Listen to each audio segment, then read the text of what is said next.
Hi my friends, welcome to a new DM Drive video. I'm very excited because tomorrow will be my big game 5000 in my ongoing DDWRPG campaign. I am so looking forward to that. Actually, it's going to be a reunion with friends. I'm going to see a lot of the players that have been in my campaign for over 40 years. And I want to talk about the age of players that are at the game table. My game has had people at the table that have ranged in age from about 5 years old to, I would say, probably 1 or 2 players that are in their 80s.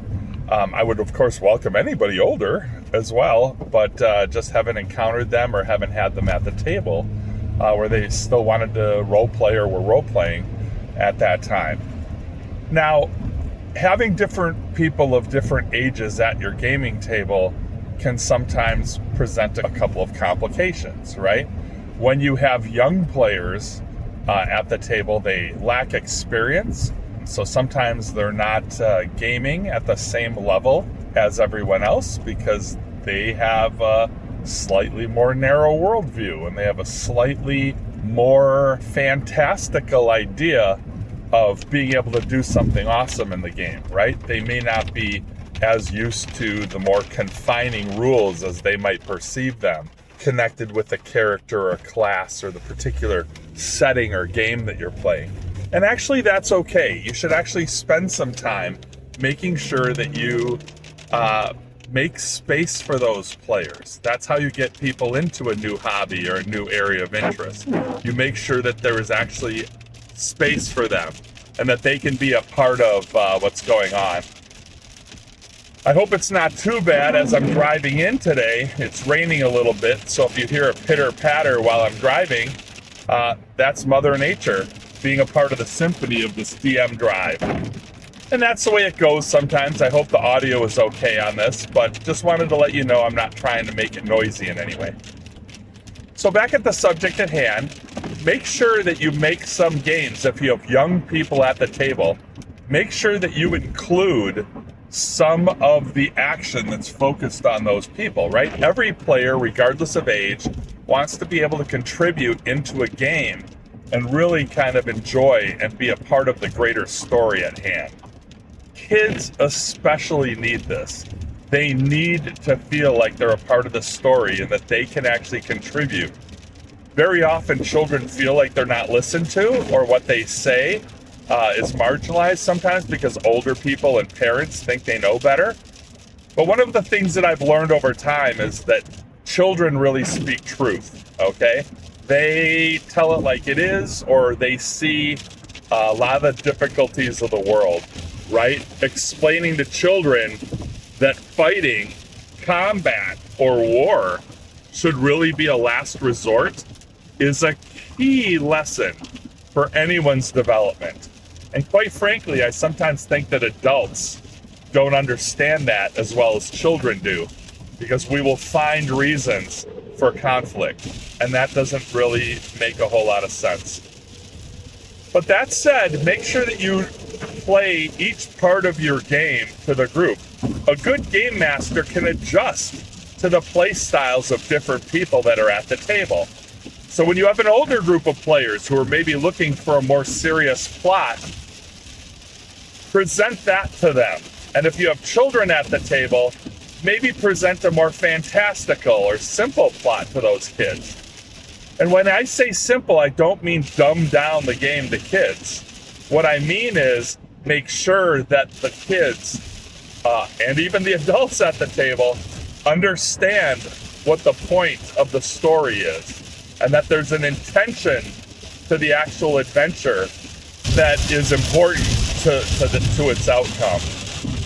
Clearly, when you have a more mature group at the table, when you have adults, especially older adults at a table, you can sometimes get more complex in your storytelling. And that can be an advantage in some games. But don't rule kids out, because younger kids are actually a lot smarter than we think. Children learn by experience. They learn by listening. They learn by seeing what adults around them do. So also be conscious of that fact. When you're playing a role-playing game, that might not be the time to go murder hobo in your group when there are children at the table, okay?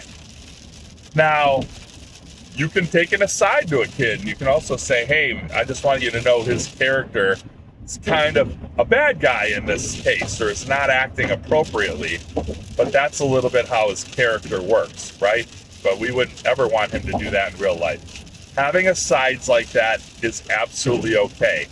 In fact, you should probably have asides like that with most of our adult characters, okay? And adult players, I mean, right? So consider that. But realize that everyone should be welcome at the gaming table. I was a close friend of Ernie Gygax, who unfortunately passed away this year. And he and I had many discussions where we talked about how everyone should be welcome at a game table. And that includes regardless of age. Ernie himself was very young when his father played the first game of Dungeons and Dragons with the formalized rules. And both he and his sister were at the game table, and they were younger. Okay, they were not that old. Okay, so in their early middle school or early teens at that time. Okay, and so that's an important thing to realize, that gaming is for everyone, regardless of age. And it's okay to have younger players there. That's how the game started. It's also okay as a game master to say, I want my game to be very mature, and I'm mostly going to have adults at the table, and it's not my goal to have younger players there because we're going to deal with mature themes. That is also okay. But I don't want people and game masters to exclude children, especially if they're curious. Maybe find a side game that you can play. That's how you're going to get people into gaming. That's how you're going to find that next generations of gamers and fans. And it's also just going to be a great way to make sure that you can game your whole life, because when younger people play the game, then you're going to have people when you're older come play the game with you. I think all gamers in their minds have this kind of dream of being able to play their games into their elderly years. And I think a lot of gamers joke about having a nursing home filled with gamers so that people can actually all play the games that they like and have a wonderful and happy moment every day in their twilight years. And to be honest, I can't think of a more wonderful thought. That's actually pretty cool, right? That shared imagination that we have really can be shared among everyone. And that's really what I want to say. Regardless of who you want to include at your table, I did kind of walk through that gaming is for everyone of every age. And if possible, we should try to make space for them. You know, I just think bringing that level of positivity and kindness into the world is good no matter what. But especially I think that's something that gamers should do, because we learn through play, and we first learn to play when we're kids.